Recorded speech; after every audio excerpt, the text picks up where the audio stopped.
Hello सखी सखीच kitchen मीनाक्षीमध्ये तुम्हा सर्वांचं खूप खूप स्वागत. आज मी दुधी भोपळ्याचे सूप बनवणार आहे. अतिशय पौष्टिक चविष्ट आपल्या आरोग्यासाठी फायदेशीर असं दुधी भोपळ्याचं सूप असणार आहे. मी ताजा कोवळा दुधी भोपळा स्वच्छ धुवून घेतलेला आहे.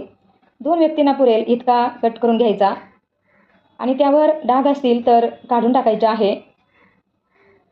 आणि आता भोपळ्याचे मोठे मोठे तुकडे करून घ्यायचे. ताजा कोवळा असल्याने सालीसहित आणि मधल्या भागासहित कट करून घ्यायचा आहे. जर भोपळा मोठा आणि कडक असेल तर मधला भाग काढून टाकायचा, जो कापसासारखा असतो तो. पातेल्यात जर भोपळा शिजवायचा असेल तर बारीक फोडी करायच्या, म्हणजे लवकर शिजला जातो. मी कुकरमध्ये शिजवणार आहे. त्यासाठी स्टीलच्या डब्यात फोडी घालून घेतलेल्या आहेत. आता यामध्ये 1 ग्लास पाणी घालून घ्यायचं आणि कुकरमध्ये डब्बा ठेवून 2 ते 3 शिट्ट्या देऊन भोपळा व्यवस्थित शिजून घ्यायचा आहे. कोवळा भोपळा असल्याने शिजायला वेळ लागत नाही, लवकर शिजला जातो. आता हा कोमट होऊ द्यायचा आणि नंतरच तो मिक्सरमध्ये घालून घ्यायचा आहे. यामध्ये 1 चमचा तांदळाचं पीठ घालायचं आहे, म्हणजे पोटभरीचं सूप तयार होतं. आणि नाही घातलं तरी हे सूप चांगलंच होतं.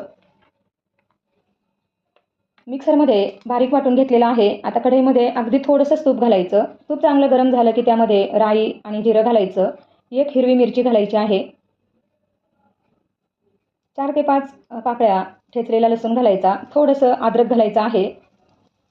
हिंग घालायचा थोडासा आणि 1 मिनिट परतून यामध्ये दुधीची पेस्ट घालून घ्यायची आहे.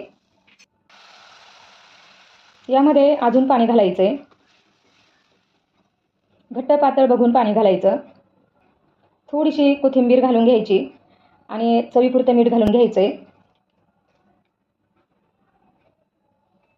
हे सूप 2 ते 3 मिनिटे चांगलं उकळू द्यायचं आहे. थोडीशी कुटून घेतलेली मिरपूड घालायची. खूप छान चव येते. मी फक्त दुधी भोपळाच सूपसाठी घेतलेला आहे यामध्ये आणि दुसरं काही घालायची गरज नाही. कांदा, टोमॅटो वगैरे जर तुम्हाला घालायचं असेल तर घालू शकता, परंतु याच्या चवीसहितच हे सूप छान लागतं, भोपळ्याच्या चवीसहितच. 2 ते 3 मिनिटे सूप चांगलं उकळून घेतलेलं आहे. गरमागरम पौष्टिक आणि चविष्ट असं सूप आपलं तयार झालेलं आहे. तुम्ही बघू शकता, खूप घट्टही नाही आणि खूप पातळही नाही. असं परफेक्ट सूप आपलं तयार झालेलं आहे. आणि यामध्ये वरतून थोडंसं साजूक तूप घालायचं. त्यामुळे सूप अजून चविष्ट होतं आणि पौष्टिक होतं.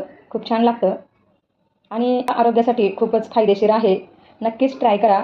तुम्हाला आजची सूपची रेसिपी कशी वाटली कमेंटमध्ये नक्की सांगा आणि आपल्या चॅनलला लाईक, शेअर आणि सबस्क्राईब करा. Thank you. बाय.